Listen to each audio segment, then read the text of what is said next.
Thank you for the invite. So it's a pleasure to talk about Malay and the Hungryalist. Currently, I'm visiting India, and as you can see, I'm in the middle of a jungle. So I have terrible network actually. So I decided not to be because it becomes really. I was unsure that whether I'll be able to get good network so that I can present myself on a show. So that's why I decided to do it offline and send it to you before your show starts. Hope this will help. Thank you. Thank you very much. Right from the jungle. So to come to your first question, I would like to say that I'm more into beat studies. I'm not a Hungarian scholar, but more a bit scholar. So I haven't worked much on the Hungarianist. However, I work on counterculture as an academic. I was driven towards the Hungary movement and literature as well. You can say it was a very a first of its kind, a true avant-garde and anti-establishment movement in post-colonial India. So I was preparing for a seminar. It was back in 2013, and the seminar was organized by EBSN, European Beat Studies Network, and it took place in Denmark back in 2013. So it was a paper, and eventually it was turning into a hybrid one. So the presentation was kind of partly paperwork, partly it was audiovisual. So during that time, actually, I decided to interview Malaida and Shomida. Malaida actually suggested me to interview both of them, Malaida and Shomida, and it was like to interrogate the possibility of exchanges of literary views between the Beats and the Hungryalist. And it could actually, and I had tons of footages actually. I was shooting a video essay. So it could turn into a video essay and a short film at any moment, but just owing to lack of fund, I had to postpone the project. I couldn't complete it. It's incomplete. But I actually it was fun. So I discovered the places where Allen used to stay, Allen Ginsberg in Benares. So since I'm deeply interested and passionate about counterculture, so I think that's what ignited me, my curiosity, and it was driven towards. Of course, I had interest in Hungary generation and Hungary art movement, but that was the time when I thought that I must do some serious interviews, and it went pretty well, actually, very, very well. It seems like, and what I think personally, impartially, that it's a very valuable interview Malaida has given. One of the most valuable interviews Malaida has given so far. So coming to the next question, your personal take on what was the effect of the Hungryalist movement as far as hating the establishment was concerned? Was it just a fad? Did it disturb the establishment? And many poets joined just for kicks and exited when cops knocked. So first of all, I don't think it was a fad. I never think so. And the Hungryalists were, of course, anti-establishment in nature, the one of its kind.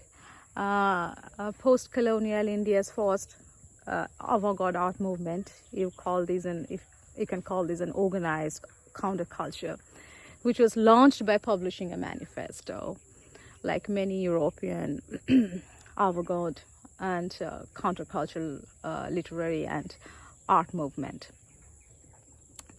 They were disenchanted with social values of materialism and capitalism, of course, and conservatism.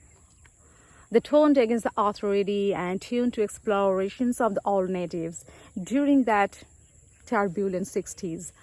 And the new left was formed in India and in America. The hippies flooded the Haight-Ashbury. Those were the time So, and the feminist movement found a momentum. Well, this reminds me. So, from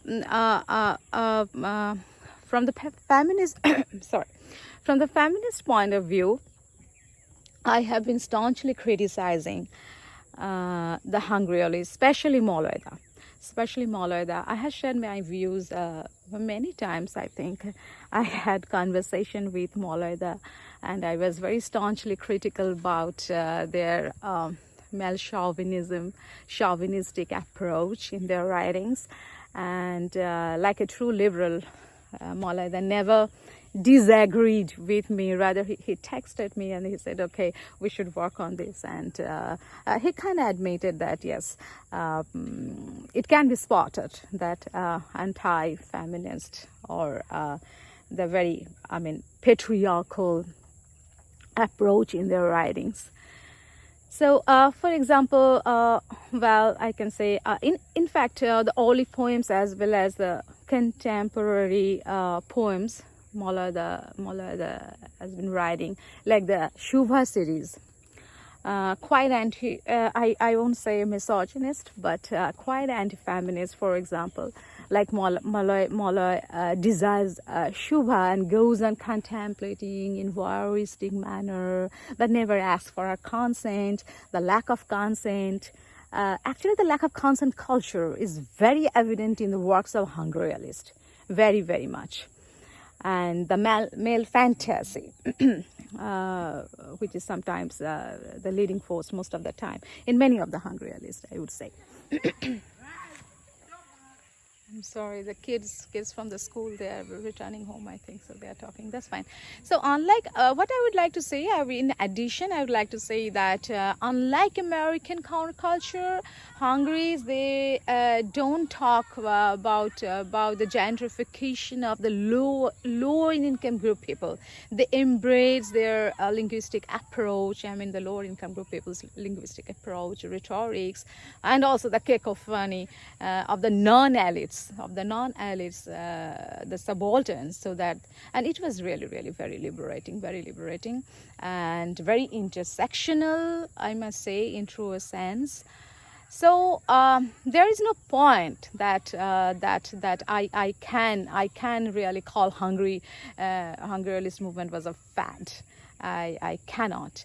It was not anti-establishment because the Bengali Bhadralok society, the middle class Bhadralok society, the Desh and Anando Bajar Fred Bengali middle class Bhadralok society.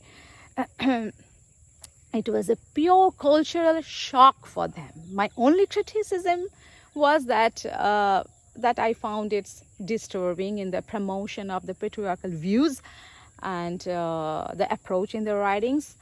But the rhetorical, it was I must say, the rhetorics, the language they used, they did adopt the language of the mouth of the low income group people. It was really a direct shift from the post Rabindranath and Buddhadev Bosho, and or you can say from the decolonization attempt of Kamal Kumar. It never happened before, especially in the post-colonial literature and post-independence era in India. I hope I answered your questions. Thank you so much.